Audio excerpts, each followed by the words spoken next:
And we've taken the absolute best systems in every different form because there are different. You have দক্ষিণ ক্যারিবীয় সাগরের প্রতিটা ঢেউ যেন এক মহাবিপদের আভাস দিচ্ছে, কারণ এখান থেকেই সামরিক অভিযান পরিচালনা করে ভেনেজুয়েলায় মাদুরো সরকারের পতন ঘটাতে চায় আমেরিকা। তার জন্য রীতিমতো জেরাল্ড ফোর্ড রণতরী নিয়ে হাজির হয়েছে ট্রাম্পের দেশ। ছেড়ে দেওয়ার পাত্র অবশ্য ভেনেজুয়েলা নয়। যুক্তরাষ্ট্রের যে কোনো হামলা ঠেকাতে সশস্ত্র বাহিনীকে প্রস্তুত রেখেছে দেশটি, হোক সে আঘাত নৌপথে কিংবা আকাশপথে। দক্ষিণ ক্যারিবীয় সাগরে আমেরিকার যে কোনো আগ্রাসন ঠেকাতে প্রস্তুত রয়েছে ভেনেজুয়েলা, এমনটাই বলেছেন দেশটির প্রতিরক্ষা মন্ত্রী ভ্লাদিমির পাদ্রিনো।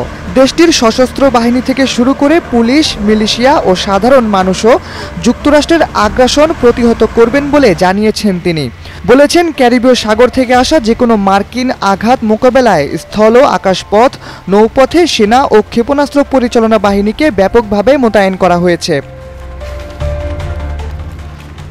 এখন ক্যারিবীয় সাগর যখন দুটি দেশের সম্ভাব্য যুদ্ধক্ষেত্র, তখন পুরো আলোচনার কেন্দ্রবিন্দুতেই আমেরিকার রণতরী। গুঞ্জন উঠে গেছে যুক্তরাষ্ট্র তাদের দীর্ঘদিনের শত্রু নিকোলাস মাদুরোকে উৎখাত করতে খুব শীঘ্রই ভেনেজুয়েলায় সামরিক পদক্ষেপ নিতে পারে। ওদের স্বপ্ন পূরণে পাশে থাকতে পেরে আমরা গর্বিত। আর রণতরীর প্রবেশ করার খবরটি গুজব নয়। 12 নভেম্বর মার্কিন প্রতিরক্ষা দপ্তর থেকেই বলা হয়েছে, জেরাল্ড আর্ট 4 নামের বিমানবাহী রণতরী ক্যারিবীয় সাগরে পৌঁছে গেছে। এতে যুদ্ধবিমান ছাড়াও অন্তত 4000 নাবিক রয়েছেন। সামরিক অভিযান পরিচালনা করা নিয়ে পেন্টাগনের চেয়েও ভয়াবহ তথ্য দিয়েছেন স্বয়ং মার্কিন প্রেসিডেন্ট ডোনাল্ড ট্রাম্প। তিনি ইঙ্গিত দিয়ে বলেছেন, শুধু নৌপথে নয়, পরবর্তীতে স্থলপথেও হামলা আসতে পারে ভেনেজুয়েলার ওপর। যদিও বিশেষজ্ঞদের মত হলো, ভেনেজুয়েলায় হামলা করাটা হবে আন্তর্জাতিক আইনের গুরুতর লঙ্ঘন।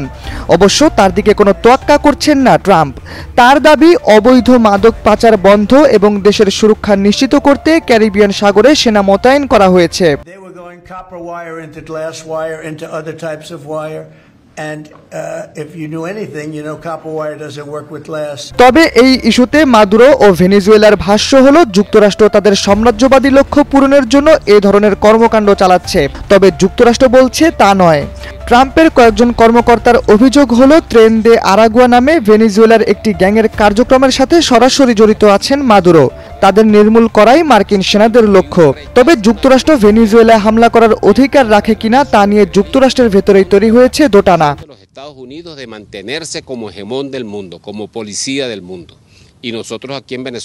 বিশ্লেষকদের ভাষ্য হলো, পৃথিবীব্যাপী যখন যুদ্ধ থামানোর মিশনে নেমেছে যুক্তরাষ্ট্র, তাহলে মাদক বিরোধী অভিযানের নামে এই যুদ্ধ খেলা কেন?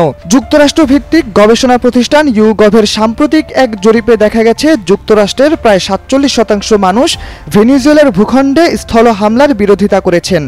অন্যদিকে মাত্র 19% মতো মানুষ হামলাকে সমর্থন করছেন।